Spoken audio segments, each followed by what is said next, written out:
దువ్వాడ శ్రీనివాస్ దివ్యల మాదిరి ప్రేమ వ్యవహారం ఇప్పుడు సామాజిక మాధ్యమాల్లో వైరల్ అవుతూ ఉన్నటువంటి నేపథ్యంలోనే ఇప్పుడు నెటిజన్లు భిన్నాభిప్రాయాలు అయితే వ్యక్తం చేస్తూ ఉన్నారు. దువ్వాడ శ్రీనివాస్ జన్మదినాన్ని పురస్కరించుకొని మాధురి ఒక వీడియో, అలాగే దీపావళిని పురస్కరించుకొని మరొక వీడియో చేసి సామాజిక మాధ్యమాల్లో పోస్ట్ చేసినటువంటి నేపథ్యంలో దువ్వాడ వాణిని వారి కుమార్తెలను ఏడిపించడానికి మాత్రమే మాధురి ఇటువంటి వీడియోలు చేస్తుందంటూ కొంతమంది అభిప్రాయాన్ని వ్యక్తం చేస్తూ ఉంటే, మరికొంతమంది మాత్రం వీరిద్దరి ప్రేమాయణాన్ని మేము ఇంకెన్ని రోజులు భరించాలి అంటూ వారి అభిప్రాయాన్ని వ్యక్తం చేస్తున్నారు. మరికొంతమంది మాత్రం వీరిద్దరి ప్రేమాయణాన్ని సమర్థిస్తున్నటువంటి నేపథ్యంలో అసలు వీరి ప్రేమాయణం గురించి మనం విశ్లేషణ చేసుకుందాం. ప్రస్తుతం మనతో పాటు ఉన్నారు ప్రముఖ సామాజికవేత్త, ప్రముఖ రాజకీయ విశ్లేషకులు కృష్ణకుమారి గారు. మేడంతో మాట్లాడదాం. మేడం నమస్తే. మేడం నమస్తే. దివ్యల మాదిరి అలాగే దువ్వాడ శ్రీనివాస్ గారి ప్రేమాయణం మేము ఇంకెంతకాలం చూడాలి అంటూ కొంతమంది నెటిజన్లు అయితే సోషల్ మీడియా మాధ్యమాల్లో కమెంట్లు పెడుతూ ఉన్నారు. మరికొంతమంది మాత్రం వీరిద్దరు జంట బాగుంది అంటూ వారికి అనుకూలంగా కమెంట్లు పెడుతూ ఉన్నారు. ఏంటి మేడం, దీన్ని ఎలా చూడాలి అసలు ఈ ప్రేమాయణాన్ని? ఇది ఏమాత్రం చట్టం అంగీకరించని, సమాజంలో చాలామంది ఇష్టపడని ఒక అంశం. చట్టం ఎందుకు ఆమోదించదు అంటే, వీళ్ళిద్దరూ వారి వారి వైవాహిక బంధాల్లో నుంచి బయటికి రాకుండా వివాహేతర బంధాన్ని కొనసాగిస్తున్నారు కాబట్టి దానికి వాళ్ళు అడల్టరీ అని చెప్పుకోవడము, లేకపోతే సహజీవనం అని చెప్పటము, అది ఇది కాదంటే ఫ్రెండు, ఫిలాసఫరు, గైడు అని ఆవిడ అనడము, ఆయనేమో నా దేవత, నా రాణి అని ఆయన అనడము. సరే, ఏది నాకు చాలా మనశ్శాంతిని ఇస్తుంది, ఈవిడ ప్రసాదిస్తుంది, నేను నా జీవితంలో ఏదైతే భార్య వలన కోల్పోయానో అవన్నీ ఆవిడ అందిస్తుంది, ఆవిడ దగ్గర దొరుకుతున్నాయి కాబట్టి నేను ఈవిడతో ఉన్నాను అని ఆయన ఇద్దరు. ఆయన ఒక పక్కన చట్టం అంగీకరించదు, సమాజం కూడా సామాజికంగా కరెక్ట్ కాదు, చట్టం మాకు సుప్రీంకోర్టు ఏదో ఒక తీర్పు ఇచ్చింది కాబట్టి దాని ప్రకారం ఇలా రకరకాల భాష్యాలు సందర్భాన్ని బట్టి ఇస్తున్నారు దువ్వాడ శ్రీను. సరే, వీళ్ళిద్దరూ కలిసి ఇలా చేయడం వెనక ఎందుకు ఇలా చేస్తున్నారు, మాధురి ఎందుకు ఎక్కువ ఒకంత ఎక్కువ ఇన్వాల్వ్మెంట్ చూపిస్తుంది అనేది ఇప్పుడు ఇవాళ ప్రశ్న. ఎప్పట్లానే నేను ఒకటే చెప్తా, ఇట్లాంటి సంబంధాల విషయంలో మగవాళ్ళు కొంచెం తెలివిగా ఇలాంటి ఆడవాళ్ళు దొరికినప్పుడు మొత్తం ఆలోచన వాళ్ళది, మాట వీళ్ళది లాగా, ఆలోచన వాళ్ళది, ప్రవర్తన వీళ్ళది లాగా పబ్లిక్కి ఎక్స్పోజ్ చేయడంలో వాళ్ళు సిద్ధహస్తులు మగవాళ్ళు. అలా జరుగుతుంది తతంగం అని అనిపిస్తుంది. సరే, అసలు దీని పరమార్థం ఏంటి అని ఆలోచిస్తే ఒకటే, వీళ్ళ చేష్టలు, వీళ్ళ వేషాలు, వీళ్ళ హావభావాలు, వీళ్ళ వ్యవహారం అంతా సోషల్ మీడియాలో ఎందుకు పెడుతున్నారు అనేది ఇంకొక ప్రశ్న. ఎగ్జాక్ట్లీ. అంటే దివ్యల మాదిరి గారు దువ్వాడి వాణి గారిని ఏడిపించడానికే, అంటే శ్రీను గారితో కలిసి కొన్ని వీడియోలు తీయడం, ఆ వీడియోలను సోషల్ మీడియా మాధ్యమాల్లో పంచుకుంటున్నారు అనేటువంటి అభిప్రాయాన్ని కూడా కొంతమంది వ్యక్తం చేస్తూ ఉన్నారు. 100%. ఇప్పుడు వీళ్ళకి కావాల్సింది ఏంటి అంటే, వాణి ఇవన్నీ చూసి గుండె పగిలి చావనన్నా చావాలి, లేదు అంటే గనక విడాకులన్నా ఇవ్వాలి. ఇక నాకు ఇది పనికొచ్చే మెటీరియల్ కాదు, ఈ దువ్వాడ శ్రీను అనేవాడు నాకొద్దు అని ఆవిడ అనుకోవాలి. ఓకే, అలా అనుకుని విడాకులు ఇచ్చేస్తే వీళ్ళకి లైన్ క్లియర్ అవుతుంది. కానీ నాలాంటి వాళ్ళు ఏం చెప్తారంటే, మీకు పనికి రానివ్వండి, పనికి రాకపోనివ్వండి, మిమ్మల్ని బాధ పెట్టనివ్వండి, వీళ్ళకి మటుకు లైసెన్స్ ఇవ్వడానికి వీల్లేదు. ఇప్పుడు మీరు క్లియర్ చేశారనుకోండి, ట్రాఫిక్ క్లియర్ చేశారనుకోండి, వాళ్ళిద్దరికి హ్యాపీ. అందుకని అసలు మీరు చేయొద్దు ఇట్లాంటి వాళ్ళకి. ఇలా చేయడం వల్ల ఏమవుతుంది అంటే, సమాజానికి ఏ సంకేతం వెళ్తుంది? ఓహో, పెళ్ళిళ్ళు చేసుకుంటారు, ఇష్టం లేకపోతే ఇలా వేరే వాళ్ళతో రిలేషన్స్ పెట్టుకుంటారు. పెట్టుకున్నప్పుడు చూడలేక వాళ్ళు విడాకులు ఇచ్చేస్తారు, వీళ్ళకి లైన్ క్లియర్ అవుతుంది. ఓహో మన జీవితంలో కూడా ఇలాగే జరుగుతుందా, ఇలాగే జరగాలి అని కోరుకుంటారు. ఇప్పుడు ఇట్లాంటి వ్యధవేషాలన్నిటికీ అంటే ఇంకెవరూ లేరని కాదు కానీ నరేష్ ఒక లైట్ హౌస్ అన్నమాట. నరేషే మొదలెట్టాడు. ఇంత మామూలుగా 2 ఫ్యామిలీలు 3 ఫ్యామిలీలు నడిపిస్తున్న వాళ్ళు ఉన్నారు సమాజంలో. కర్ణాకర్ణిగా మనం వింటూ ఉంటాం, మనకు తెలుసు. కానీ ఎవరు ఇలా సోషల్ మీడియాలో ఎక్స్పోజ్ అవ్వడానికి ఇష్టపడరు. ఎంతైనా వాళ్ళని వాళ్ళు మనసులో సమర్థించుకున్న ప్రపంచం దగ్గర కొంచెం వెరపు ప్రదర్శిస్తారు. ఏమో ప్రపంచం ఏమనుకుంటుందో, ప్రపంచం ఇలా అనుకుంటే ఎలా, నేను అలా ఉన్నా కానీ నన్ను ఇలా అనుకోవటానికి వీల్లేదు అని ఆలోచిస్తూ ఉంటారు, తడపటాయింపు ఉంటుంది. కానీ నరేష్ అట్లా చేయలేదు. 3వ భార్యకి విడాకులు ఇవ్వకుండా ఈ రోజుకి పవిత్ర లోకేష్ తోటి రిలేషన్లో ఉండడము, సహజీవనం అని చెప్పటము, అది ఇది కాకుండా వాళ్ళ సంబంధాన్ని ప్రపంచం ముందు చెప్పటం కోసం, వాళ్ళ మనోభావాల వ్యక్తీకరణ కోసం ఓ సినిమా కూడా తీసుకున్నారు. అలాగే వీళ్ళు అలాగే చేస్తున్నారు. మొన్నటికి మొన్న వాళ్ళు ఒక ఇల్లు కట్టేసేసి ఆ ఇంటికి గృహప్రవేశం అని పేరు పెట్టి దానికి ఇంకేంటో అదనపు ఆకర్షణలు చేర్చి సినిమా పెద్దల్ని పిలిచి ఫంక్షన్ చేసుకున్నారు. ఈ సినిమా పెద్దలకు కూడా తెలియకపోవచ్చు 3వ భార్యకి విడాకులు ఇవ్వలేదని. ఎంతమందికి తెలుసు? ఈ బయట వచ్చే వార్తలందరూ అన్నిటినీ వాళ్ళు ఎందుకు చూస్తారు? చూడరు కదా. వాళ్ళు తెలియక పిలవగానే వెళ్ళి ఆహా ఓహో ఇల్లు ఇలా ఉంది, ఇల్లు అలా ఉంది, మేడ్ ఫర్ ఈచ్ అదరు, అది ఇది అని చెప్పి ఇద్దరికి కలిపి ఒకే శాలువా, ఇద్దరికి కలిపి ఒకే దండ కప్పొచ్చారు పనిలో పనిగా. అంటే ఒక అవకతవకని మీరు సరి చేసేసి వచ్చారుగా. ఒక చట్ట వ్యతిరేకమైన పనిని చట్టబద్ధత మీరు కల్పించినట్టేగా. అంటే వాళ్ళందరినీ మిస్లీడ్ చేసింది వీళ్ళిద్దరూ. వాళ్ళకేం తెలుసు? ఇప్పుడు ఎవరో దాకెందుకు మురళీమోహన్ గారే వెళ్ళారు, వెళ్ళి దీవించి వచ్చారు. అలాగే ఒక ఎవరావే హైకోర్టు జడ్జి ఒక ఆమె వెళ్ళింది, రిటైర్డ్ జడ్జీలు వెళ్ళారు. వీళ్ళందరూ కలిసి వెళ్ళొచ్చి వాళ్ళని ఆహా ఓహో అని ఆశీర్వదించారంటే ఏంటి అర్థం? ఇప్పుడు వాళ్ళందరూ ఇలా 3వ భార్యకి విడాకులు ఇవ్వలేదు, విడాకుల కేసు పెండింగ్లో ఉంది, ఆమెకు మెయింటెనెన్స్ కూడా ఇవ్వట్లేదు, అయినా వీళ్ళిన్ని భోగాలు అనుభవిస్తున్నారు అని తెలిస్తే వెళ్ళరేమో మురళీమోహన్ గారు. కానీ మురళీమోహన్ గారు వచ్చేటట్లు చేసుకున్నారుగా. ఇప్పుడు అన్ని కోట్లు పెట్టి ఇల్లు కట్టి అంత హడావుడి చేసిన దాని వెనకమాల ఏంటి అంటే, మేమిద్దరం బాగున్నాము, మేమిద్దరూ అసలు కరెక్ట్ కాకపోతే ఇంత బంధాన్ని ఎలా కొనసాగిస్తాము, ఇదంతా మసిపూసి మారేడికాయ చేసి జనాలకు చూపించాలనేగా. ఓ పక్కన కట్టుకున్న భార్య ఎడిపోతే ఏంటి, కన్న పిల్లలు ఎడిపోతే ఏంటి, మనకి ముసలిమౌడు దసరా పండుగలాగా మనం చేసుకుంటూ వెళ్తున్నాం. ఇక్కడ కూడా అదే స్టోరీ, సేమ్ స్టోరీ. వీళ్ళు సినిమా తీస్తారంట, వీళ్ళే యాక్ట్ చేస్తారంట. దానికి రిహార్సల్గా ఇవన్నీ చేస్తున్నారు. మన దివ్యల దీపావళి చేయనివ్వండి, ఇప్పుడు అదేనండి, వినటానికి నవ్వొచ్చేలానే ఉంటాయి ఇవన్నీ. అది చూసిన వాళ్ళు కూడా నవ్వుకుంటున్నారు, పెద్ద కామెడీ పీస్ అయిపోయారు వాళ్ళు. ఇప్పుడేమో దీని పేరేంటి, బర్త్డే. అసలు ఎంత కామెడీగా ఉందంటే ఈ బర్త్డే, అప్పుడే పుట్టిన పిల్లోడికి బర్త్డే చేసినట్లు ఆవిడ ఫీల్ అయిపోతుంది. అసలు నిజంగా అండి, పెద్ద డెకరేషన్ చేసేసారు. చేసేసేసి ఇద్దరు ఆ ప్లేస్కి రావటం, ఆ ప్లేస్ చూపించి ఆయన సంభ్రమాచర్యాలకి గురి చేయాలని చూడటం, ఆ ఆశ్చర్యాన్ని చూసి ఈవిడ అమితమైన ఆనందాన్ని పొందటం.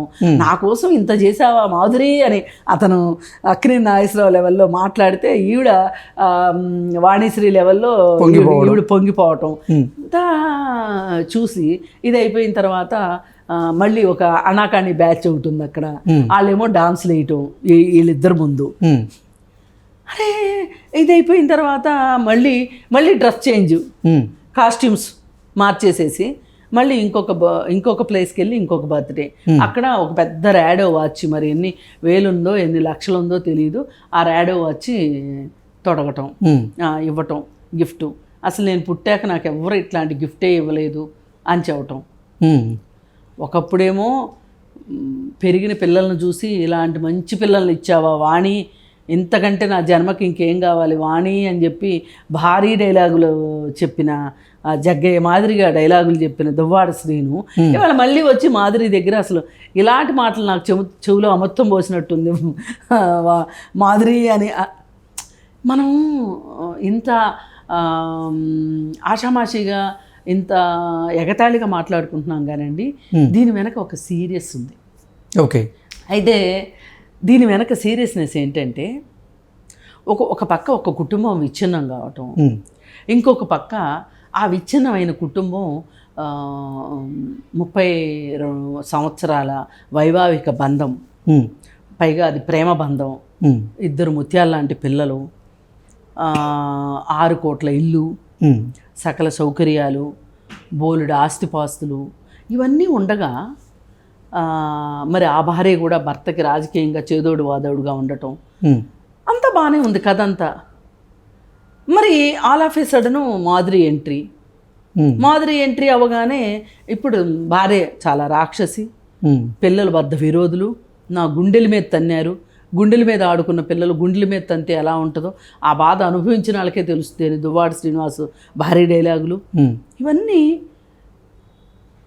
చూస్తుంటే మనకి ఇంకా అసలు సమాజంలో వివాహ బంధానికి విలువ ఏముంటుంది? ఎగ్జాక్ట్లీ ఈ లెక్కన ఒక స్త్రీ ఇలా 3 పిల్లల్ని భర్తని వదిలేసి ఒక స్త్రీ రావటము, 2 పిల్లల్ని భార్యని వదిలేసేసి ఒక పురుషుడు రావటము, వీళ్ళిద్దరూ కలిసి వీళ్ళ బంధాన్ని బలపరుచుకోవటానికి వీళ్ళు మాట్లాడే మాటలు మాకు 5 పిల్లలు అంటున్నారు. నిజంగా మీకు 5 పిల్లల మీద కన్సర్నే ఉంటే 5 పిల్లలు అనే ఒక బాధ్యతే మీకు ఉండుంటే గనక ఇవాళ మీ ఇద్దరు ఇలా ప్రవర్తిస్తారా? అసలు ఇప్పుడు మనం చర్చించాల్సిన అంశం ఏంటంటే మేడం, దీన్ని కొంతమంది తప్పుపడుతూ ఉంటే ఈ ప్రేమాయణాన్ని ఇంకెన్ని రోజులు మేము భరించాలి, ఈ వీడియోలు మేము ఇంకెన్ని రోజులు భరించాలి అంటూ కొంతమంది అభిప్రాయాన్ని వ్యక్తం చేస్తుంటే మరికొంతమంది మాత్రం వీరిద్దరిని సపోర్ట్ చేస్తూ ఉన్నారు. అవునండి, వీళ్ళిద్దరిని సపోర్ట్ చేయాలనుకునే వాళ్ళు ఏ మనస్తత్వంలో ఉంటారు చెప్పండి? వాళ్ళు చట్టాన్ని గౌరవించరు, విలువల్ని గౌరవించరు, కుటుంబ విలువల్ని గౌరవించరు. ఒక కుటుంబం అన్యాయం అయిపోతూ ఉంటే అయినా సరే వీళ్ళ ఫ్యాన్సీలకి వీళ్ళ ఇష్టాలకి వేరే మనుషులు బలైపోతున్నా సరే దాన్ని ఆమోదించే మనుషులు, చట్టాన్ని గౌరవించిన మనుషులు ఏ మనుషులండి? అలాంటి వాళ్ళే ఇష్టపడతారు. అలాంటి అరాచక మనస్తత్వం ఉన్న వాళ్ళే ఇష్టపడతారు, అలాంటి విచ్చలవిడి మనస్తత్వం ఉన్న వాళ్ళే ఇష్టపడతారు. ఇప్పుడు మాకు 5 పిల్లలని చెప్తున్నారు కదా వీళ్ళు, ఈ ఇష్టపడేవాళ్ళు, వాళ్ళ బంధాన్ని ఇష్టపడుతున్న వాళ్ళు ఈ 5 పిల్లల భవిష్యత్తు గురించి ఏ రోజన్నా ఆలోచిస్తున్నారా? సరే, భార్యల సంగతి భర్తల సంగతి వదిలేసేయండి. ఇప్పుడు దువ్వాడ వాణి సంగతి వదిలేసిన, దువ్వాడ దివ్యల మాధురి భర్తను సంగతి వదిలేసేసినా కానీ అక్కడ 3 పిల్లలు ఉన్నారు, ఇక్కడ 2 పిల్లలు ఉన్నారు కదా. ఈ 5 పిల్లల సంగతి ఎందుకు ఆలోచించట్లేదు? మరి అసలు వీళ్ళు మాకు 5 పిల్లలు అని గుండెలు బాదుకుని చెప్తున్నారు కదా. మరి అలాంటప్పుడు ఈ 5 పిల్లల్లో ఈ దీపావళి సంబరాల్లో కానీ లేకపోతే పుట్టినరోజు వేడుకల్లో కానీ ఎందుకు లేరు? ఉండాలి కదా. ఎగ్జాక్ట్లీ. మరి లేరు అంటే అర్థం వీళ్ళు ఊరికే పేరుకి 5 పిల్లలు చెప్పటం వెనకమాల సమాజంలో ఒక వర్గాన్ని అబ్బో వీళ్ళు భార్యల్ని భర్తల్ని వదిలేసిన పిల్లల పట్ల బాధ్యతగా ఉన్నారు అనిపించుకోవాలని మాట్లాడుతున్నారు తప్పితే నిజంగా వీళ్ళకి బాధ్యత ఉంటే ఈ బర్త్డేలో ఎందుకు లేరు పిల్లలు? పోని వాళ్ళంటే పెద్దాళ్ళు అయిపోయారు, తండ్రి మీద బాగా కోపంగా ఉన్నారు, తల్లి స్థానంలో ఇంకొక ఆమెను ఊహించుకోలేకపోతున్నారు, అందుకని ఆ 2 పిల్లలు రాలేదు అనుకోవచ్చు. మాధురి పిల్లలు ఎందుకు రావట్లేదు? దీపావళి పండుగ హాలిడేస్ కూడా ఉంటాయి కదా, అప్పుడైనా ఎందుకు రావట్లేదు? ఇది ఆలోచించాల్సిన విషయమే కదా. అసలు కొంతమంది నిజంగా మాధురి పిల్లలు మాధురి దగ్గరే ఉన్నారా, ఆవిడ సంరక్షణలోనే పెరుగుతున్నారా అనేటువంటి ప్రశ్న కూడా లేవనెత్తుతుంది. లేదు, వాళ్ళ అమ్మ దగ్గర ఉన్నారని చెప్తుంది, హాస్టల్లో ఉన్నారని కొంతమంది అంటున్నారు. ఎక్కడున్నా ఆవిడ దగ్గర అయితే లేరు కదా, ఇదైతే క్లియర్ కదా. ఇప్పుడు ఆవిడ దగ్గర ఉంటే బర్త్డేకి ఎందుకు రారు? అసలు మీకు బర్త్డే అంటే విలువ ఉందా? అది ఒక వేడుకలాగా, అది ఒక ఈవెంట్ లాగా చేసుకున్నారు తప్పితే మీరు అది నిజమైన సంతోషానికి ప్రతీకగా ఈ బర్త్డే జరిగిందా? అసలు నిజంగా ఈ వయసులో సంతోషానికి ప్రతీకగా చేసుకోవాల్సిన అవసరం ఏంటి అసలు? అసలు బర్త్డే అంటే ఏంటి? పిల్లలు సరదాగా చేసుకునేదాన్ని బర్త్డే అంటారు, అంతేగాని అదేదో సినిమాలో ఈ అమ్మాయి అంటది శృతి హాసన్, దూడపోతులా ఉన్నాడు వాడికి బర్త్డే ఏంటి, దున్నపోతులాగా ఉన్నాడు. వెన్నెల కిషోర్ని అని ఆ కేక్ కూడా ఎవరో పిల్లలు వీధిలో శ్రీమంతుడు సినిమాలు వీధిలో ఉన్న పిల్లలకి ఇచ్చేస్తుంది ఆ కేక్ కూడా. వాడేంటి ఆడ అవతారానికి బర్త్డేనా అని. అలాగే మరి ఇంత వయసు వచ్చిన తర్వాత 55 ఏళ్ళు 58 ఏళ్ళు అంట 58 ఏళ్ళు వచ్చిన రాజాకి బర్త్డే అని ఆవిడ చేస్తుంటే ఆవిడకి చేసడానికి సిగ్గు లేకపోయినా చేయించుకోవడానికి నీకన్నా సిగ్గు ఉండాలిగా అసలు. ఆ కేకులు కట్ చేసుకోవటాలు, ఆ గడియారాలు గిఫ్ట్లు ఇచ్చుకోవటాలు, ఆ గడియారం మామూలు విలువ కాదు, అత్యంత ఖరీదైందని చెప్తున్నాడు.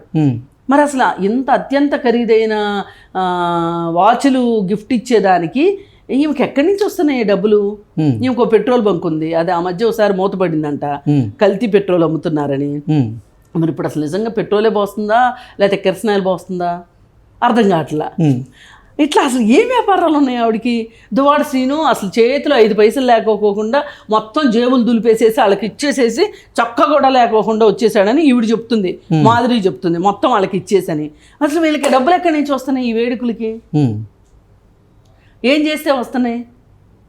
పైగా వీటన్నిటిని మించి నేను ఇందాక నుంచి కుటుంబ విలువలు, చట్టబద్ధత, లేకపోతే ఇవన్నీ నేను మాట్లాడుతున్నాను కానీ అతను ఒక ఎమ్మెల్సీ. అవును, అతనేం సంకేతం ఇస్తున్నాడు సామాన్య ప్రజలకి? మా గురించి మీరు మాట్లాడక్కర్లేదు, మా వ్యక్తిగత జీవితం గురించి మా ఇష్టం వచ్చినట్టు మేము ఉంటాం, అది తప్పో రైటో, మా గురించి మీరు మాట్లాడొద్దు అని చెప్తున్నాడు. ఒక ఎమ్మెల్సీ ఇలా మాట్లాడడం కరెక్టేనా? యథారాజా తదా ప్రజ అవరా? ఎందుకు ఏం ఆశించి చేస్తున్నావు నువ్వు అసలు? పైగా సరే ఇవన్నీ మీరు చేసుకుంటున్నారు, వ్యక్తిగతంగా చాలామందికి వివాహేతర సంబంధాలు ఉంటున్నాయి, ఏదో మునిగి తేలుతున్నారు, సరే వాళ్ళ కుంపలో వాళ్ళే కుంపట్లు పెట్టుకుంటున్నారు, సావండి, అది వేరే విషయం. అయితే మీరు అసలు సోషల్ మీడియాలో ఎందుకు పెడుతున్నారు? సోషల్ మీడియాలో పెట్టడం వెనక వాళ్ళు మీ ఉద్దేశం ఏంటి? అందుకే మేము మాట్లాడుతున్నాం, లేకపోతే మాకేం పని మీ గురించి మాట్లాడటానికి? మాకు చెప్పుకోవడానికి చాలా హరికథలు ఉన్నాయి, మీ కథ మేము ఎందుకు చెప్పుకుంటాం అసలు? ఎవరు మాట్లాడొద్దు అని అల్టిమేటం జారీ చేస్తున్నాడు. దువ్వాడ వాణిని శాసించినట్లు కాదు మమ్మల్ని శాసించడం అంటే. వాళ్ళకేం పని వీళ్ళకేం పని అంటే అసలు నీకేం పని? నువ్వు సోషల్ మీడియాలో పెట్టబట్టే కదా మేమేమన్నా మీ ఇంటికి వచ్చి పాపరాజీలాగా ఫోటోలు తీసామా? మీ గోడలు మీ పర్సనల్ వీడియోలు మీరు పబ్లిక్ చేయబట్టే కదా పబ్లిక్ మిమ్మల్ని ప్రశ్నిస్తారు, పబ్లిక్ మాట్లాడుతుంది మీ గురించి. మీరు ఎందుకు పెట్టారు అసలు? మీరు పెట్టకుండా ఉంటే మేము మాట్లాడం కదా. ఒకటే మీ లక్ష్యం ఏంటంటే ఇవన్నీ పెట్టడం వెనకాల మా అందరికి వినోదం పంచాలని కూడా కాదు. మీరు దువ్వాడ వాణిని రెచ్చగొట్టి మీ కాగల కార్యం గంధర్వులు తీర్చుకోవాలని మీరు అనుకుంటున్నారు. అంతకుమించి ఇంకేమీ లేదు. ఇది మట్టుకు సరైన విషయం కాదు, సరైన వ్యవహారము కాదు. ఒక రాజకీయ నాయకుడిగా, బాధ్యత గల రాజకీయ నాయకుడిలా నువ్వు ప్రవర్తించాలని కోరుకుంటున్నావు. అలాగే అసలు నీ నాయకుడు ఏం ధృతరాష్ట్రుడా? ఏం చేస్తున్నాడు అసలు నీ నాయకుడు? మాట్లాడేంటి? పోనీ పబ్లిక్ గా ఈ అంశం మీద జగన్మోహన్ రెడ్డి ఏమనలేదు, జాగ్రత్తగా ఉండు అంటూ నాకు చెప్పాడు అంటూ కూడా దువ్వాడ శ్రీనివాస్ గారు జాగ్రత్తగా ఉండు అంటే పబ్లిక్ తెలియకుండా ఉండమని చెప్పాడా? సోషల్ మీడియాలో పెట్టొద్దని చెప్పాడా? లేదా అసలు రిలేషన్షిప్ వద్దనుకున్నాడా? అది కూడా చెప్పాలిగా. ఏం చెప్పాడు? జాగ్రత్త అంటే ఏంటి జాగ్రత్తలు చెప్పాడు? నువ్వేనా చిన్న బాబు ఎక్స్కర్షన్కి వెళ్తుంటే బాబుకి చెప్పినట్టు చెప్పాడా జగన్మోహన్ రెడ్డి? ఆలోచించాలి కదా. ఎగ్జాక్ట్లీ. ఆయన పార్టీకి సంబంధించినటువంటి ఒక ఎమ్మెల్సీ తప్పు చేస్తూ ఉంటే ఆయన కూడా స్పందించాల్సిన అవసరం అయితే ఖచ్చితంగా ఉంది కదా. ఖచ్చితంగా ఉంది. కాకపోతే పాపం ఎంతమంది విషయాలని స్పందిస్తాడు, ఎంతమందికి అని చెప్తాడు? బట్టలిప్పుకునేవాడిని ఆపుతాడా? లేకపోతే మొన్నాడెవడో ఎమ్మెల్సీ సంతోష్ బాబా, ఎమ్మెల్సీ అనంతబాబు రాసవేళలు బయటకు వచ్చినాయి, ఆటల గురించి చెప్తాడా? లేకపోతే అంబటి రాంబాబు గురించి చెప్తాడా?